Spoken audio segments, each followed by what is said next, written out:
Hello everyone! Throughout the anime and the games, different kinds of Pokeballs have had a large role. This all started in the Orange Islands, with Ash receiving the GS Ball. Ever since that day, there has been a growing fixation on developing different kinds of Pokeballs outside of the regular ones in Generation 1. Each generation seems to introduce different Pokeballs, especially in Generation 2 with Kurt. Let's be honest, some of Kurt's balls are just bad. They're just not good at all. Now listen to this idea. Let's make a Pokeball that gains a multiplier when you try to catch a Pokemon of the same species of the one you have out, but a different gender. That just sounds like a great idea for a ball, right? Well, let's just say there's a reason why no one remembers the Love Ball. Gosh, that mechanic is just way too specific and will never be useful outside of maybe one extremely specific situation. Now, some of the different Pokeballs have actually been quite good, which leads in today's video. Let's rank my top 5 Pokeballs. Coming in at number 5 is the Level Ball. This ball is one of the few good ones that Kurt introduced in Generation 2. This Pokeball becomes better as your Pokemon's levels are higher than the wild Pokemon. When the wild Pokemon are a quarter of your level, this ball's capture rate is 8 times. Even if it's half, the capture rate is 4. Those capture rates are so nice, and more often than not, you will be stronger than the wild Pokemon. Ever since the change to the EXP share, where the EXP share gives EXP to your whole team, your teams overall become very over-leveled fast. With your high-leveled Pokemon, there is a greater chance to run into a wild Pokemon that are extremely low-leveled, or at least lower level than your Pokemon. I know there are several times where I wanted to catch a Pokemon in the late game to add to my team, but my team is just so strong it's really hard for me to battle with. You just don't want to one-shot the Pokemon you have spent a half an hour looking for. And to help you when you're in this predicament, you can use the Level Ball. Due to the increase in EXP your team gets due to the EXP share change, the opportunity to use this ball at its full potential has never been at a better point right now in Pokemon.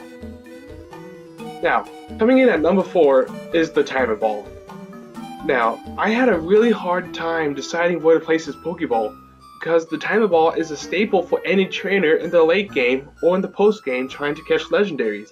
The gimmick with the Timer Ball is that it gets stronger as the battle goes on and on.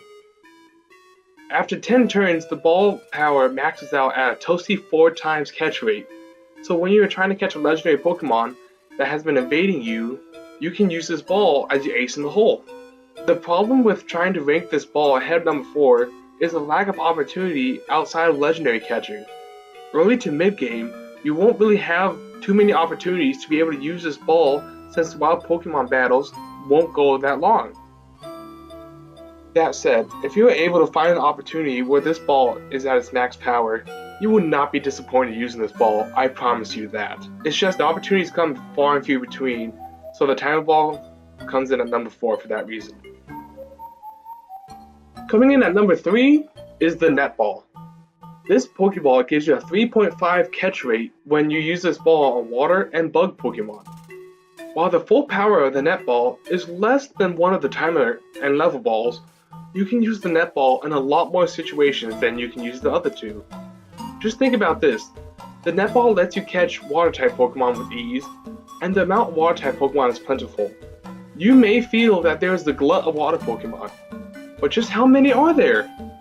As of Generation 7, there are 133 water-type Pokemon.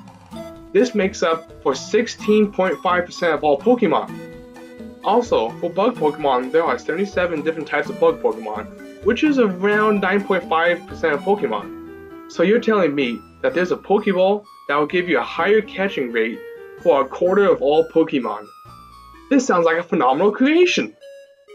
Now the Net Ball does not stack its catching rates on Pokemon such as Surskit with the water bug type, but it doesn't hurt it overall. With being able to use the Net Ball in all sorts of applicable situations, this is one you want to have a large stock of at all times. The number 2 Pokeball clone is the Dusk Ball. Similar to the Net Ball, the Dusk Ball gives a 3.5 capture rate to Pokemon that are in caves.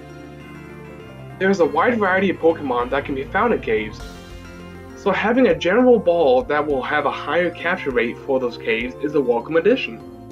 Also, so many legendaries can be found in caves these days, so this ball gives the perfect opportunity to use the dusk balls that you have been stashing up on. While this is fine and all, the main kicker of this Pokeball clone is the multiplying effect it gets during the nighttime.